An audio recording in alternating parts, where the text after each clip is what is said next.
I feel stupid when I can't say simple English sentences. Introduction. Hello and welcome back to English with Altaf. In today's video, we are going to talk about something many English learners feel but don't say out loud. That awkward and painful moment when you can't speak even simple English sentences. You might feel embarrassed, frustrated, or even stupid. But let me tell you, you're not alone and you're not stupid. This video will help you understand why this happens and what you can do about it. So stay with me till the end. Let's change the way you think about your English and yourself. Part 1. Why do we feel stupid when we struggle with English? Let's be honest. When you forget a basic sentence like, "Where are you going?" or "What do you do?" it can feel like a personal failure. You might think, I've been learning English for years. Why can't I say this? But this feeling has more to do with emotions than your actual ability. Here are a few reasons why this happens. You are too hard on yourself. Many learners expect perfection, but language learning is messy. Everyone makes mistakes, even native speakers. Fear of judgment. You worry others will laugh or think you're not smart. This fear freezes your brain. You compare yourself to others. You see someone speak fluently and think you're not good enough.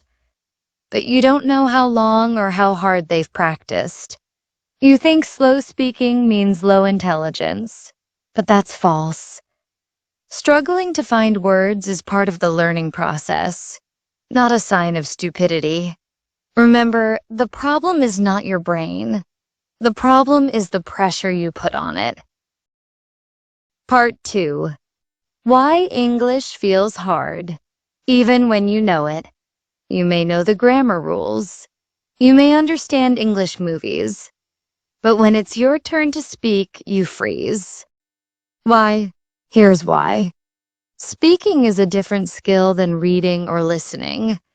It needs muscle memory and fast thinking. You haven't practiced speaking enough. You may have studied English but not used it in real situations.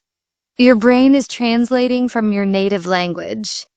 This slows you down and makes you second-guess your words. It's like knowing how to drive in theory, reading the manual, watching videos, but getting nervous when you sit in the driver's seat. Speaking English works the same way. You need practice in real conversations. Part 3. What you should not do. When you feel stupid, you might try to avoid speaking altogether. This makes the problem worse. Avoid these common mistakes.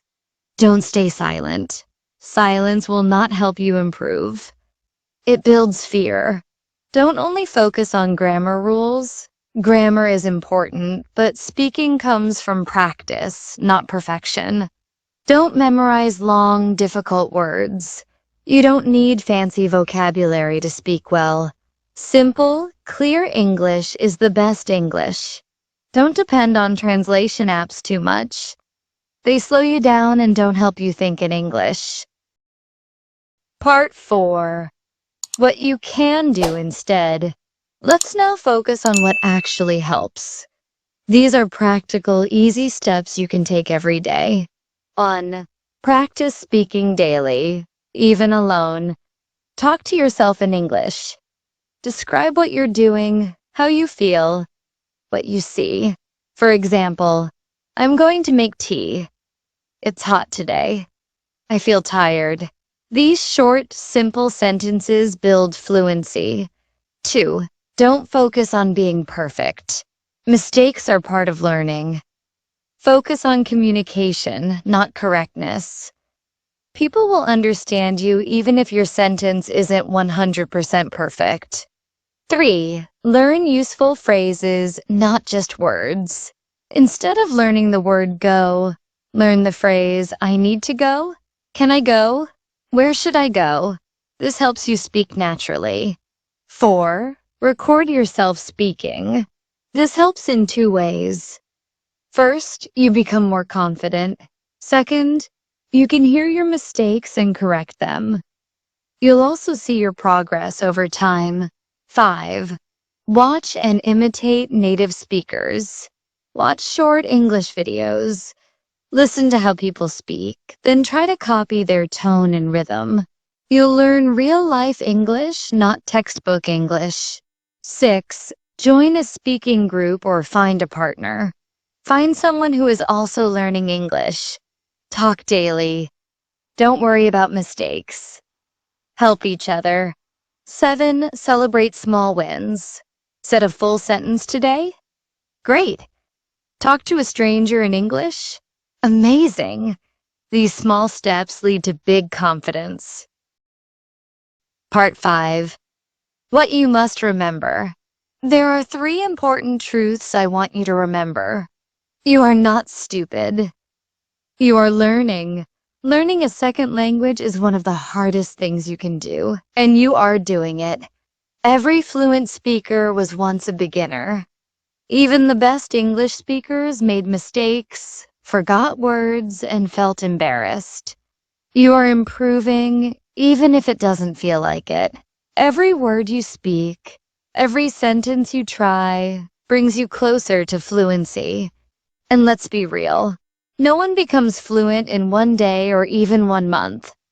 It takes time, but if you keep trying, keep practicing, and stop calling yourself stupid, your English will grow, and so will your confidence. Conclusion. What we've learned today. In this video, we talked about a very common but painful feeling. Feeling stupid when you can't say simple English sentences. We explored why this happens, what not to do, and how to overcome it with real solutions. You've learned that you're not alone in feeling this way. Struggling doesn't mean you're not smart. Speaking English well comes with practice, not perfection. Small daily actions can build your confidence and fluency. So, from today onward, stop calling yourself stupid. Instead, call yourself a learner, a strong, brave, and improving English learner. Keep watching English with Altaf, and together we'll reach fluency, one simple sentence at a time. Thanks for watching, and I'll see you in the next video.